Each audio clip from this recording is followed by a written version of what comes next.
Friends, జంతువులు అంతరించిపోవడం అనేది ప్రకృతిలో ఒక ప్రాసెస్. కానీ మన మనుషుల వల్ల జంతువులు 10,000 రెట్లు వేగంగా అంతరించిపోతున్నాయి. ప్రతి సంవత్సరం లక్షలాది జంతువులు అంతరించిపోతూ ఉన్నాయి. ఈ వీడియోని మీరు ఎండ్ వరకు చూసే లోపే ఏదో ఒక జంతువు అంతరించిపోతుంది. అయితే 18వ శతాబ్దంలో కెమెరాని కనుగొన్నారు. అప్పటి నుంచి అనిమల్ డాక్యుమెంటేషన్ మొదలైంది. అయితే ఈ వీడియోలో కొన్ని జంతువుల చివరి ఫోటోస్ ను చూపిస్తాను. అయితే ఆ ఫోటోస్ కోసం మీరు ఈ వీడియోని ఎండ్ వరకు తప్పకుండా చూడండి.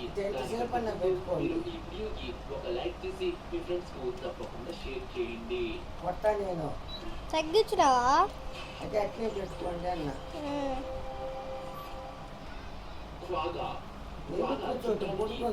జీబ్రాల హైబ్రిడ్ లాగా ఉంటుంది, కానీ వాటికి గుర్రాలకు సంబంధం లేదు. ఇవి జంతువు జీబ్రాలతో పోల్చుకుంటే కొద్దిగా పెద్దగా ఉంటుంది. ఈ భాగాలు కేవలం సౌత్ ఆఫ్రికా వీళ్ళు నన్ను కదిలిస్తాను. కాలనిస్టులు వీటిని చాలా ఎక్కువగా వేటాడారు. దీనివల్ల ఇవి 1878లో అంతరించిపోయాయి.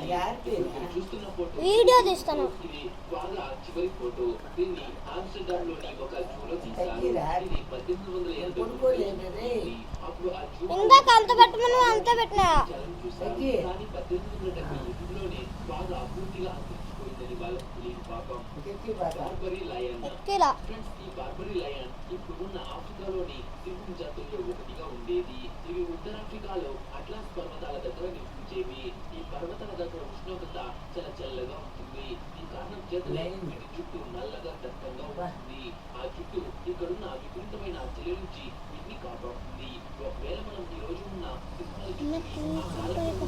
బార్బరీ సింహాలతో పోలిస్తే చాలా తేడా ఉంటుంది. ఫ్రెండ్స్, ప్రాచీన కాలంలో రోమన్లు గ్లాడియేటర్ గేమ్స్ లో కొన్ని సింహాలను ఉపయోగించేవారు. ఆ సింహాలు ఏంటో మీరు చాలా మందికి తెలియకపోవచ్చు.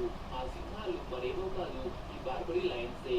వీటి చరిత్ర ఈజిప్ట్ లో కూడా ఉంది. ప్రాచీన కాలంలో వీటి బొమ్మలను కొన్ని రాళ్లపైన కూడా గీశారు. దీంతో పాటు దీని గురించి చాలా సంస్కృతుల్లో కూడా చెప్పబడింది. కానీ 19వ శతాబ్దంలో మన మనుషులు పెట్టారు. కొంతమంది ఈ సింహాల బాడీ ఇస్తే రివార్డ్స్ కూడా ఇస్తామని ప్రకటించారు. అందుకని ఇవి ఈ ప్రపంచం నుంచి 1940లో అంతరించిపోయింది. హెలికాప్టర్ అట్లాస్ పర్వతాలపై నుంచి ఎక్కుతున్నప్పుడు ఈ ఫోటోను తీశారు. అదే బార్బరీ లయన్ యొక్క చివరి ఫోటో.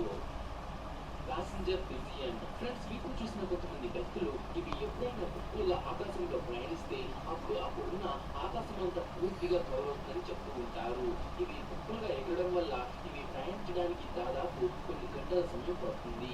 వీటి ప్రకారం ప్రాచీన కాలంలో వీటి సంఖ్య కొన్ని మిలియన్ల వరకు ఉండేదని అర్థమవుతుంది.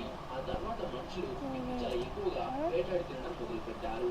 ఇవి చాలా సులభంగా మనుషులకు దొరికేసేవి. అందుకని ఎక్కువగా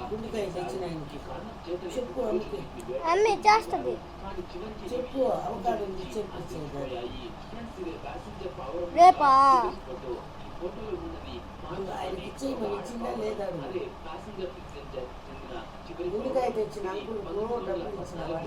మళ్ళీ అడుగుతా.